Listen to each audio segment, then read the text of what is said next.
Welcome to English Shorthand Coaching. This is transcription number 2 from Kailash Chandra sir, volume 1, 150 words per minute. Start in 5 seconds. Start. I should like now to make a few observations on the budget. This budget marks a turning point in the history of our country. It is no use attempting, as some of my friends have done, either to deprecate the budget very strongly or to suggest that we are not witnessing a new revolution in our methods of fiscal training and technique. I want it to be quite clearly pointed out to my friends that we are now facing the lean years of Indian finance.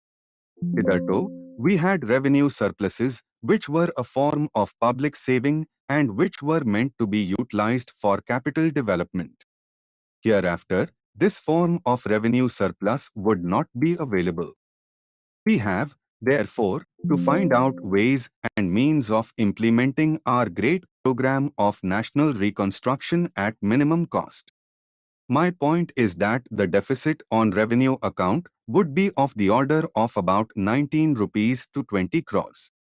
Here, let me point out that I do not agree with those of my friends in the finance department who have attempted to suggest that 9 rupees or 18 crores, which are obtained from Pakistan, should be put to the revenue side of the budget.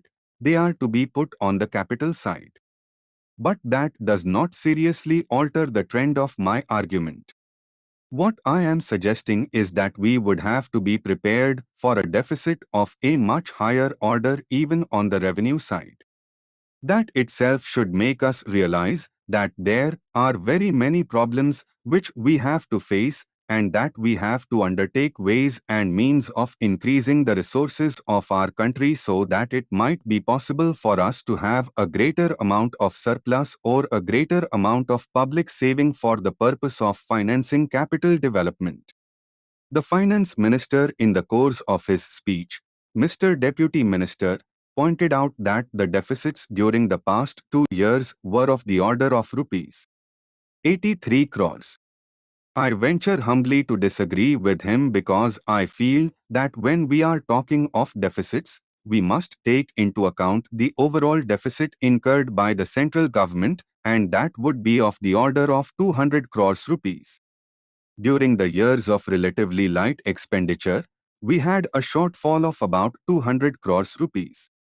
Undoubtedly, now when we are going to have a very great amount of expenditure, we might have a greater amount of deficit, and we would have to find out ways and means of trying to meet our capital expenditure. Some members have pointed out that deficit financing is good, others have pointed out that it is poison. One honorable member who preceded me pointed out that it could be taken like a tonic. Now, I am not willing to enter into the merits of deficit financing or demerits of deficit financing in an academic spirit.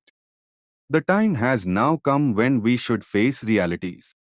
I do suggest that we have to indulge in deficit financing. Because without indulging in deficit financing, it would not be possible for us to indulge in capital expenditure on such a large scale. But when we are talking of the scope of deficit financing, I would like to place before the House and the Finance Minister the two great limitations which face us. The first limitation that faces us is that concerning the internal price level. The Honorable the Finance Minister referred to the cost of living. He said that he was going to keep a watch over the cost of living so that it may not shoot up within a short period and make a mess of the plans of capital development.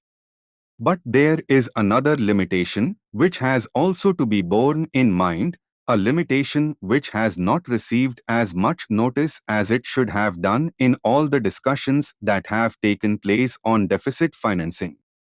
That limitation is the external limitation or the limitation which arises on account of our balance of payments position. I think this is as important, Mr. Deputy Speaker, as the internal price level, and I should like to elaborate that particular point a bit more because I feel that a time will shortly arrive when we might have either to reconsider our policy or might even have to leave the sterling club of which we are a member. The second serious limitation is as serious as the first. What would be the consequences of deficit financing on our balance of payments? The finance minister in his budget speech points out that so far as the balance of payments position is concerned, they have now, whether it is by accident or design, a favorable balance, and they have contributed about 63 crores rupees to the dollar pool during the past 6 months. But the moment we indulge in deficit financing, we have to be prepared for worsening of our balance of payments.